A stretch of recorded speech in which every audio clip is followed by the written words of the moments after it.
Hallo Leute, ich bin Katja und ihr seht Deutsch für euch.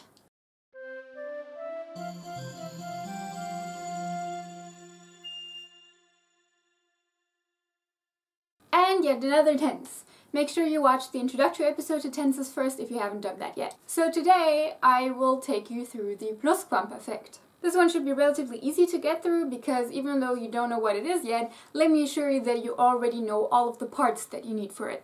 The Plusquamperfekt is pretty much exactly the same thing as your past perfect. So once again, that means both the simple and the progressive form. Now if you ignore the plusquam part for a sec, you will notice that this tense as well contains the word perfect.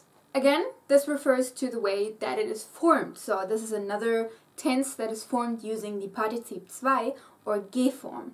If you don't know what that is, or if you don't know for sure how to form it, rewatch this extra from last week, or a few weeks ago. I don't even know my schedule. But anyway, watch this video. So that is one of the two parts. The other part is the Präteritum of one of the Hilfsverben sein and haben. This is also parallel to the perfect, as you will notice. So that means all rules regarding when to use which one of the two and how to combine them and stuff still apply. The only thing that changes here is that instead of the present tense form of sein or haben, we use the Präteritum form. So, to demonstrate, let's use sagen again. Since we're using the Partizip zwei here again, we're going to form that first. So, sagen, chop off en, add g in the front and t in the back, and you get gesagt. Secondly, we need the Präteritum past tense of haben, because that is what sagen is combined with in combined forms.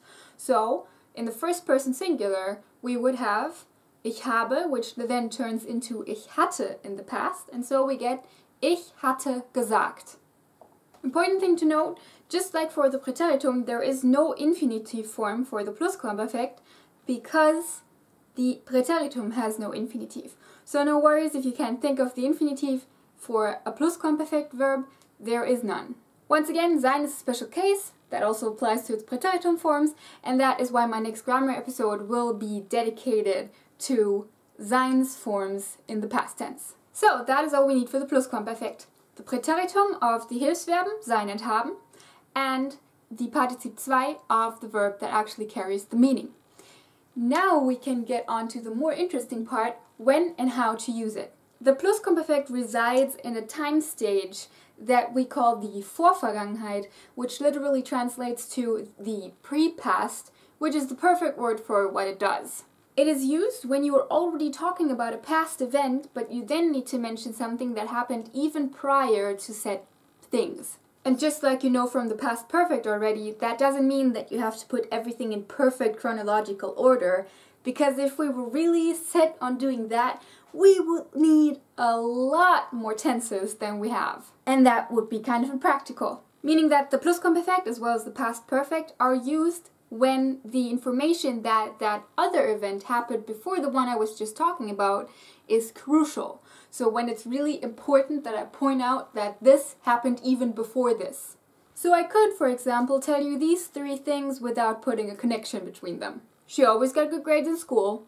She went to university. Now she is a doctor. Now, because through our cultural socialization we know how time works, we are aware that those three things didn't happen at the same time, but in chronological order, and most likely in the order that they were just recounted in. And since they're not connected in this example, there is no need to use different tenses for them. We know that all of them are in the past, and that's all we need to know for this. Now, if of course we were to establish some sort of a causality here, then things would look a little bit different. Because she'd always gotten good grades in school, she went to university and is now a doctor. Now suddenly in this one, we need some way to express that what happened before some past event was the reason for that past event happening. So we need some way to express that through language. Now of course in this example, the sentence because she always got good grades instead of because she'd always gotten good grades works as well, but I hope you catch my drift anyway. This is a very staged example for numerous reasons. Nevertheless, let's look at it in German. First the unconnected version. Sie hatte immer gute Noten in der Schule. Sie studierte. Jetzt ist sie Ärztin. And the connected version. Weil sie immer gute Noten in der Schule gehabt hatte, studierte sie und ist heute Ärztin. Same thing as in English.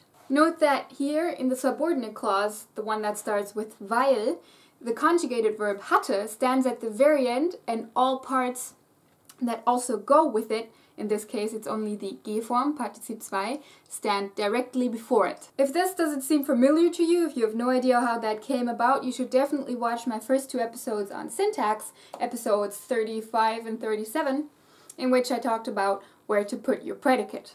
So again, that is what the entire time stage and therefore that tense are needed for. An event that happened even before, something in the past that we're already talking or writing about, that also is somehow relevant for that development in the past that we are already talking about, that is our narrational stage, and that makes it necessary to mention that it happened even earlier.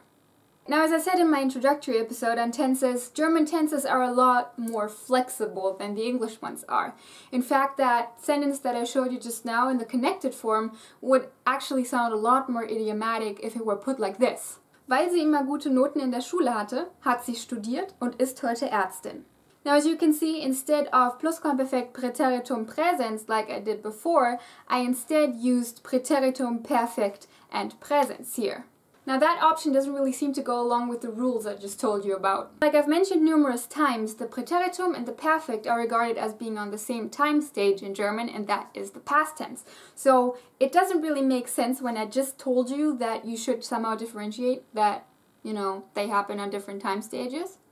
But the thing is that because for the expression to get good grades, in German we say gute Noten haben, if I use it with one of the compositive tenses, so perfekt or Plusquamperfekt, I would have to double up the verb haben, gehabt hat or gehabt hatte, and that just sounds kind of dodgy to us.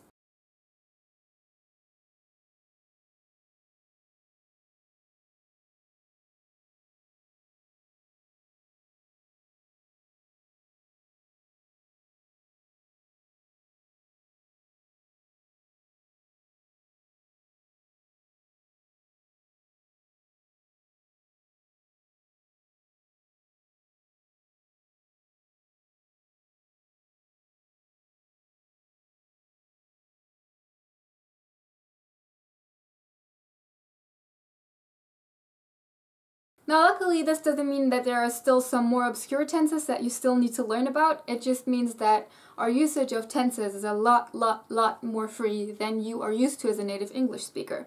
What you really have to watch out for, and that is to keep your time stages straight. So don't talk about something in the present if it happened in the past.